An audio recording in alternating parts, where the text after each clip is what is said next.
Hi friends, నమస్తే. నేను మీ Pramila. Welcome to వంట సాగరం.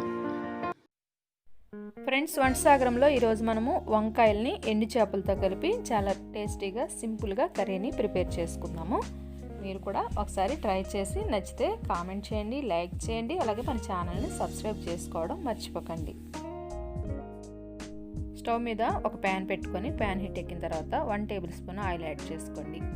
ఆయిల్ హీట్ ఎక్కిన తర్వాత ఒక హాఫ్ కప్పు వరకు ఉల్లిపాయ ముక్కల్ని, 4 లేదా 5 పచ్చిమిర్చి ముక్కల్ని కూడా యాడ్ చేసుకోండి.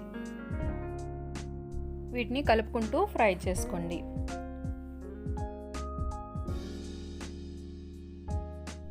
ఇవి సగం వరకు ఫ్రై అయిన తర్వాత శుభ్రంగా కడిగి పెట్టుకున్న ఎండు చేపల్ని యాడ్ చేసుకోండి.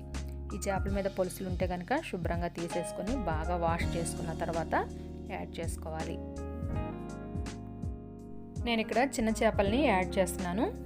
మీకు ఏ చేపలు అవైలబుల్గా ఉంటే వాటిని యాడ్ చేసుకోవచ్చు. ఎత్తలు కావచ్చు, లేదా పొడవుగా ఉన్న ఎండు చేపలు కావచ్చు, తాటాకు చేపలు అంటారు కదా అవి, ఇంకా ఏ రకమైన చేపలు దొరికినా కూడా మీరు ఈ విధంగానే శుభ్రంగా కడిగి పెట్టుకొని యాడ్ చేసుకోండి. చేపలు యాడ్ చేసిన తర్వాత 10 నిమిషాల వరకు వీటిని బాగా ఫ్రై చేసుకోండి. ఈ విధంగా ఫ్రై అయిన తర్వాత ఒక చిన్న కప్పు టమాటా ముక్కలను కూడా యాడ్ చేసుకోండి. టమాటా ముక్కలు యాడ్ చేసుకున్న తర్వాత ఒక 5 నిమిషాల వరకు మగ్గనివ్వండి. తర్వాత 1/2 కేజీ వంకాయల్ని శుభ్రంగా కడిగి వాటర్లో వేసుకొని ఇప్పుడు యాడ్ చేసుకోవాలి. తగినంత ఉప్పును కూడా యాడ్ చేసుకోండి. ఉప్పును యాడ్ చేసుకున్న తర్వాత ఒకసారి కలుపుకొని మూత పెట్టి మీడియం ఫ్లేమ్ మీద మగ్గనివ్వండి.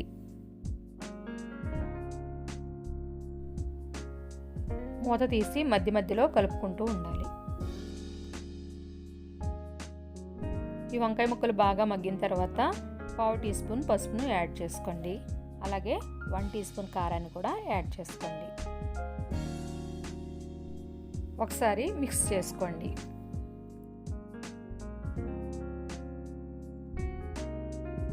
మిక్స్ చేసుకున్న తర్వాత 1 టీ గ్లాస్ వాటర్ని తీసుకొని యాడ్ చేసుకొని మరలా బాగా మిక్స్ చేసుకోండి.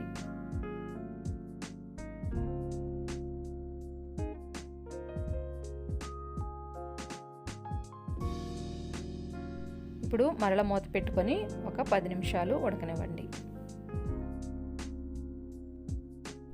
వాటర్తో ముక్కలు ఉడికి కర్రీ గ్రేవీగా ఈ విధంగా తయారైన తర్వాత స్టవ్ ఆఫ్ చేసుకొని సర్వింగ్ బౌల్లోకి తీసుకోండి.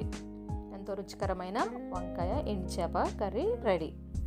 ఫ్రెండ్స్, ఈ రెసిపీ మీకు నచ్చినట్లయితే కంపల్సరీ లైక్ చేయండి, షేర్ చేయండి, అలాగే మన ఛానల్ని సబ్స్క్రైబ్ చేసుకోండి.